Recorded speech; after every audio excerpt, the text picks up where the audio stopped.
Monks were brewing beer long before corporations, so it kind of makes sense to have or brew a beer in honor of Pope Francis's visit to the U.S., right? One restaurant in Washington, D.C. got together nearly 24 religious-themed beers, including one called Divine Retribution. Some of the beers are actually brewed by Trappist monks. The restaurant said it's all in good fun and in good taste. And you know, everywhere Pope Francis goes, the souvenir business follows him. There is official Vatican swag and some sillier, unsanctioned stuff as well. CNN Money's Paul LaMonica looks at all the different offerings. Hosting the Pope is a big expense. The Vatican's entourage comes along with a huge security detail, thousands of journalists, and millions of visitors. How to pay for it all? Merchandising.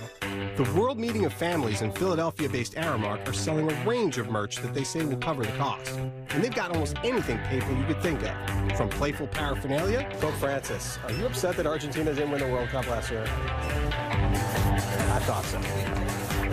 To items for the more devout. But for Aramark, the emphasis is on respect.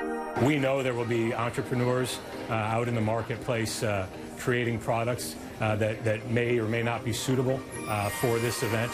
But anything that has the official World Meetings of Families logo is a product that will be commemorative, official, and part of this great event. We're not going to be selling T-shirts with the Pope holding a cheesesteak. But I didn't have to look far to find unofficial souvenirs. There are a lot of vendors looking to cash in on the Pontiff's trip. Their products range from borderline blasphemous to those that feed into local pride about the visit. These have been big sellers. We really do put out a rack on a Monday, and by a Saturday or a Sunday, we're down to a few. I think about 20, 30 years from now, I want these to be shirts that people can pull out and say, oh, this was such a great weekend. We're so glad we came to Philadelphia for this, and I'm so glad I bought the shirt. And of course, there's even a Pope memento that celebrates Philly's most famous fictitious resident.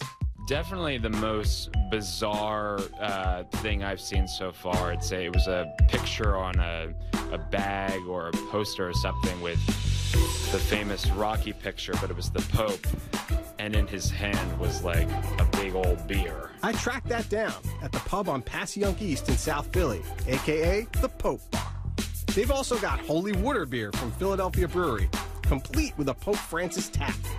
I'm not sure if His Holiness would appreciate that, or the Italian Stallion comparison. Yeah, I'm guessing the Pope does not drink beer, although I'd put my money on him in a fight against Apollo Creed.